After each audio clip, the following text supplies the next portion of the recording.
Hey everybody, the Fed has started to cut rates and that has created an interesting environment for investing in real estate stocks. So, Tyler is joining me today. We're each going to be talking about one investment we like. Before we dive in, please take a minute and check out the link you see on your screen, fool.com/Frankel. Get the top 10 stock ideas from the Motley Fool right now.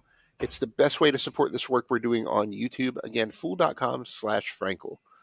So, I'll start because I have the more boring idea of the two.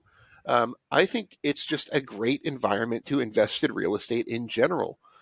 I don't think we really need to pick winners right here. Maybe Tyler disagrees with me, but I think that most real estate stocks are set to outperform in a falling rate environment.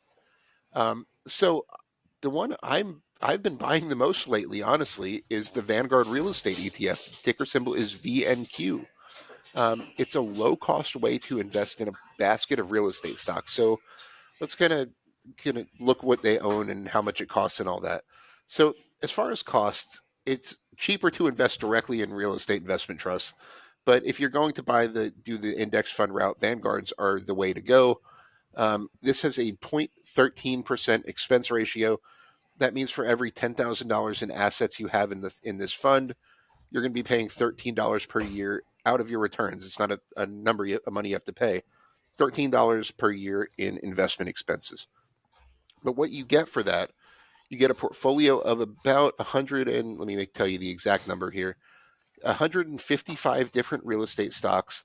And it's really just a way to invest in real estate investment trusts without having to you know put money into any specific company. And the reason I like this, Tyler and I are both like this. We generally tend to gravitate towards smaller, higher opportunity companies. The VNQ is a weighted ETF, so you get larger positions in the big REITs that I don't honestly own directly for the most part. So just to kind of give you the top few holdings, Prologis is the number one by a significant margin. It's the largest REIT in the world. That's one that I do own a small position in, but you get quite a bit of it with this. The rest of the top five are American Tower, Equinix, the data center REIT, Welltower, the biggest healthcare REIT in the world, Simon Property Group, the mall real estate investment trust, that I'm not sure if Tyler owns, but I own a little bit of that right now. And there's, if I go down the list, Public Storage and Realty Income also both have more than a 3% weighting in this ETF.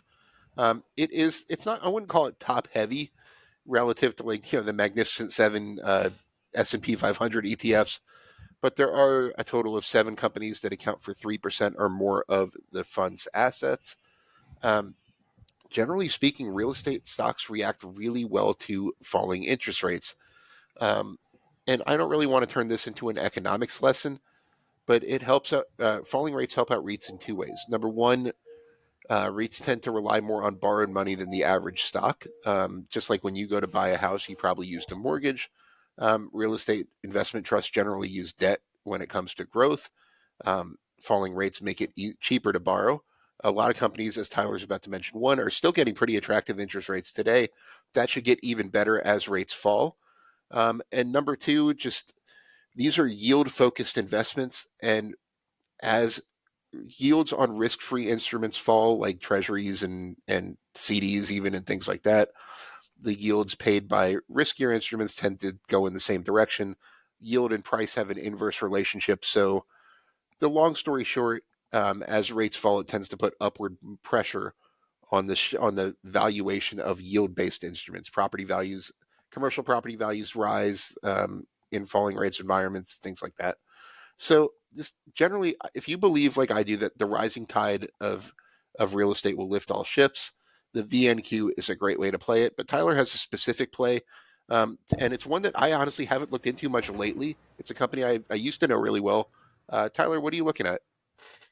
Well, I was kind of snickering at the beginning, but you said I had the more exciting pick, and I'm talking about strip malls, which, I guess we have a pretty low bar for exciting here on the Matt Frankel video channel.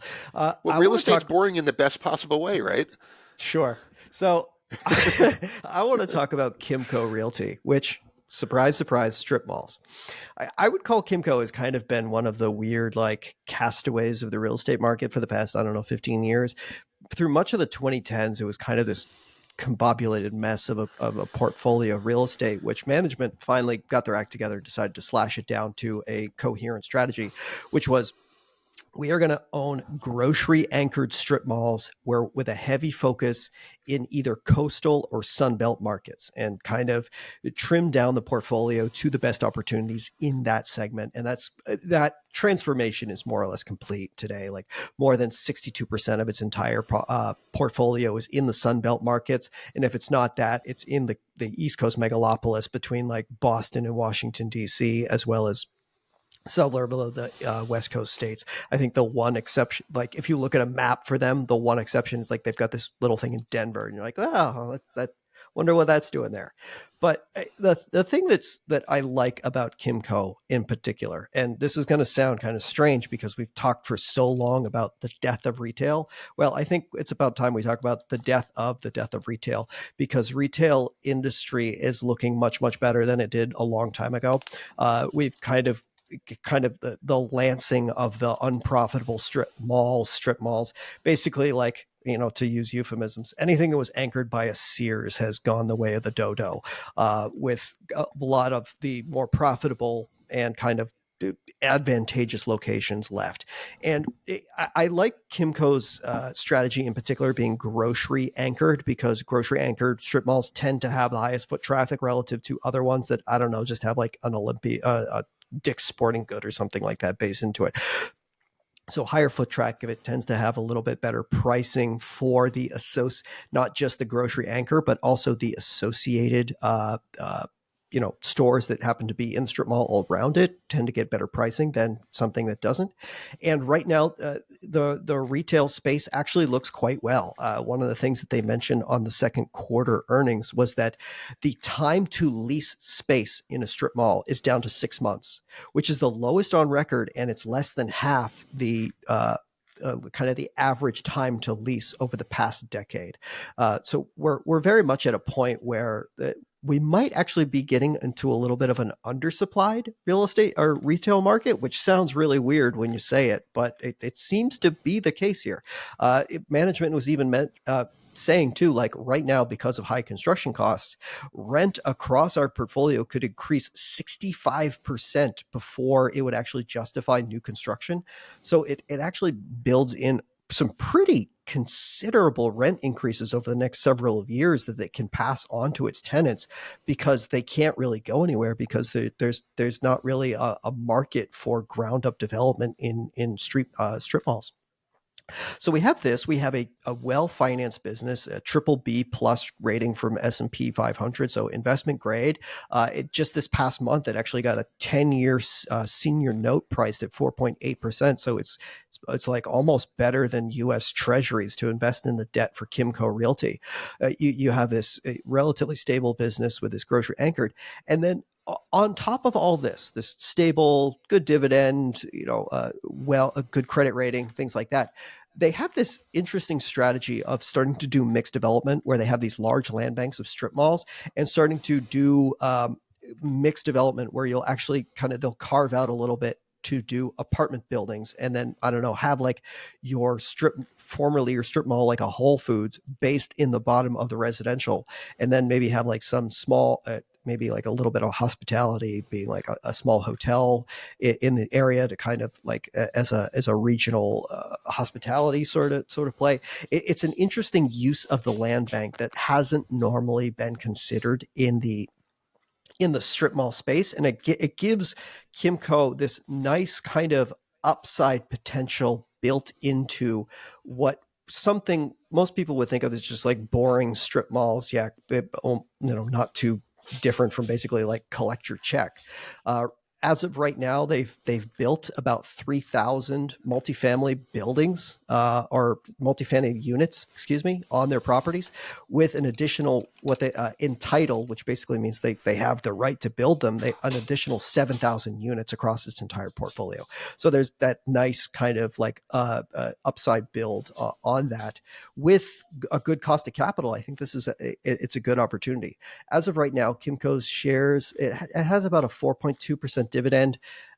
It's not the highest growth for its dividends, been kind of sclerotic lately, largely because of portfolio shuffling and COVID, obviously.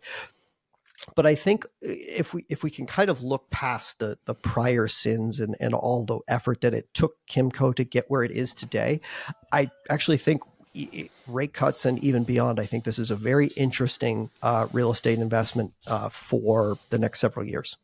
I want to thank The Motley Fool for sponsoring this video. The Motley Fool is a company that provides investing insight and stock recommendations for investors of all skill sets and risk levels. You all know how much I love researching new stocks and trying to find the next best investment. So I'm proud to partner with The Motley Fool to bring you 10 stock picks from the popular product Stock Advisor. Stock Advisor has beaten the market by nearly 5 times. So go to fool.com/Frankel to get your 10 stock picks now.